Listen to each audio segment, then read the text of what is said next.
The gods gave her one rule. One, never open the jar. She lasted a few days, and everything, every sickness, every grief, every fear that has ever found you in the dark came out of that jar and went looking for you. But one thing stayed behind. One thing is still inside. And whether that last thing is a mercy or the cruelest trap the gods ever set, no one has ever agreed. To understand the jar, you have to understand why the gods were angry. And to understand why the gods were angry, you have to go back to a theft. In the oldest days, the days the Greeks wrote down in a poem called The Works and Day by a farmer poet named Hesiod, nearly 3,000 years ago, human beings lived in the dark, not the dark of night, the dark of not having. They had no fire. They ate their meat raw. They shivered through the winters. They could not forge a tool or warm a child or light a single lamp against the long black evenings. And the king of the gods, Zeus, wanted it that way. He did not love mankind. He looked down on the little shivering people in the mud, and he thought, let them stay cold. But there was one who pitied them, a titan. His name was Prometheus, and the name means forethought. The one who sees what is coming. Prometheus looked at the shivering people, and then he looked up at the fire of the gods, and he made a decision. That would cost the world everything. Prometheus took a hollow stalk of fennel, a reed dry inside, the kind a man could hide a coal in, and he climbed to the place where the gods kept their fire. And he stole it. He tucked one glowing ember into the hollow of the reed, and he carried it down the mountain, cupping it, guarding it, all the long way down to the world of men. And he gave it to them. He knelt in the mud beside the shivering people, and he tipped the ember out, and he showed them how to feed it, how to keep it, how to make it grow. And the world changed in a single night. By morning, there were cooking fires. There was warmth. There was light in the windows. There was metal pulled glowing from the coals and beaten into blades and ploughs. Everything we are, every city, every forge, every lamp you have ever read by, all of it began with one stolen coal in a hollow reed. But up on the mountain, Zeus looked down and saw the new lights burning across the dark earth. And the king of the gods went very, very still. Now, Zeus punished Prometheus. He did. He chained the Titan to a rock at the edge of the world, and he sent an eagle to tear out his liver every single day, forever. That is a famous horror, and a true one. But it is not the part of the story that should frighten you, because Zeus was not satisfied with punishing the thief. Zeus wanted to punish the ones the fire was for. He wanted to punish mankind. But here was the problem. Mankind now had fire. They had warmth and tools and light. You cannot simply take a gift like that once it is loose in the world. So Zeus, who was cleverer and crueler than any being who has ever lived, decided he would not take anything away. He would give them something instead. He would make them a gift so beautiful that they could not refuse it, a gift they would thank him for, a gift they would carry into their own homes with their own hands and set down beside their own fires. And inside that gift he would hide the ruin of the whole human race. He called the other gods together, and he said, let us make a woman. And so the gods made her. Hephaestus, the lame god of the forge, took water and earth, river clay, the same stuff you and I are made of, and he shaped her with his blackened hands. The first woman, he gave her the face of the deathless goddesses. He made her so lovely to look at that the gods themselves fell silent when she was done. And then, one by one, each god came forward and gave her a gift. Pandora, the Greeks called her, and the name itself is a trap hidden in plain sight. Pan, all. Dora, gifts, all gifts, the one to whom all the gods gave something. Athena dressed her in a silver gown and taught her hands to weave. Aphrodite poured grace over her head and a longing that aches in the bones. The graces hung gold around her throat. The seasons crowned her with spring flowers. But it was Hermes, the messenger, the trickster, the god of liars and thieves, who gave her the gift that mattered. Hermes reached into her chest and he set inside her a mind, a clever, curious, hungry mind. He gave her cunning. He gave her sweet, persuasive words. And Hesiod says this plainly, and it is the coldest line in the whole poem. Hermes gave her a deceitful heart and the temper of a thief. She was not made cruel. Understand that. She was made curious, and the gods who made her knew exactly what curiosity would do when she was finished, crowned, gowned, clever, and alive. Zeus gave her one thing more. A jar, not a box. You have heard your whole life of Pandora's box. That is a mistake. A scholar 1,000 years ago translated the Greek word pithos, which means a great clay storage jar tall as a child.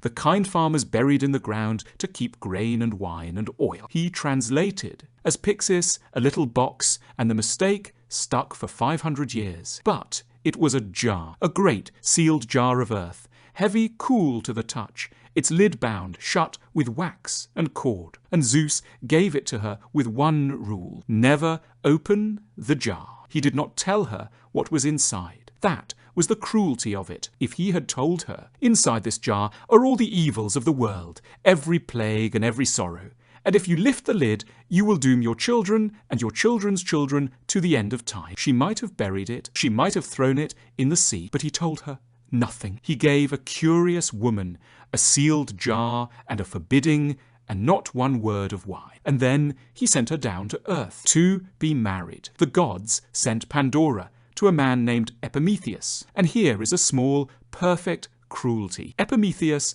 was the brother of Prometheus, and just as Prometheus means forethought, the one who sees what is coming, Epimetheus means afterthought, the one who only understands once it is too late. Now, Prometheus before the eagle, before the chains, had given his brother one piece of advice. He had said, "Brother, whatever happens, whatever the gods offer you, no matter how beautiful, no matter how kind it seems, do not accept any gift from Zeus." And then there was a knock at the door, and Epimetheus opened it, and standing there, in the last gold light of evening, was the most beautiful creature he had ever seen, silver-gowned flower, crowned, looking up at him with bright, curious, hungry eyes, and in her arms a great clay jar. And every single word of his brother's warning went straight out of his head. He took her hand. He took the jar. He carried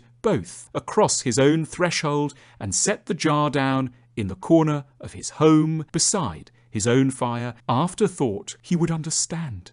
Later, for a few days, they were happy. Pandora learned her new home. She wove at her loom. She walked in the hills. She and Epimetheus laughed together by the fire at night. It was, for a few short days, a good life. But always, in the corner of the room, there was the jar, and the jar would not let her be. She told herself she would not think about it, and she thought about it constantly. When she wove, she felt it behind her. When she ate, she glanced at it. At night, in the dark, she was certain, she could almost swear, that she could hear it, a sound from inside, a whispering, a soft, urgent, many-voiced whispering. Why, she thought, would the gods give me a jar and tell me never to open it? What could be in it that is so terrible? Or, and this was the thought that undid her, what could be in it that is so wonderful that they do not want me to have it? That is the trap. You see, that is the deceitful heart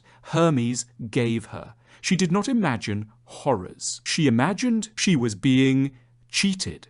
She imagined the gods were keeping some marvelous thing from her. And one afternoon, when Epimetheus had gone out, when the house was empty and quiet, and the whispering from the jar was louder than it had ever been, Pandora crossed the room. She knelt down beside the jar. She broke the wax. She loosened the cord. She set both her hands on the lid, and she lifted it. And the world ended, not in fire, not in flood, in a swarm. Out of the jar they came, not as monsters, not with claws and teeth, but as a black, boiling, silent smoke. Every evil the gods had sealed inside, poured up out of the open mouth of the jar and filled the little room, and found the open window and went out into the world. Sickness came out. Every fever, every wasting cough, every plague that has ever emptied a village or taken a child in the night.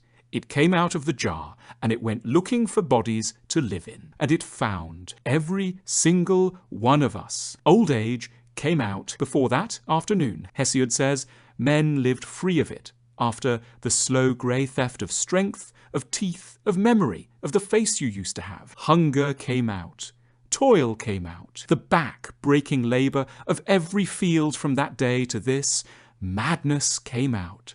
Envy, cruelty, grief, war, and fear came out. Every fear that has ever found you in the dark, the one that sits on your chest at 3 in the morning, the one with no name and no shape, that one came out of the jar on that afternoon, and it has been with us ever since. Pandora screamed. She slammed her hands down on the lid. She fought to close it, but it was too late. The room was empty. The smoke was gone.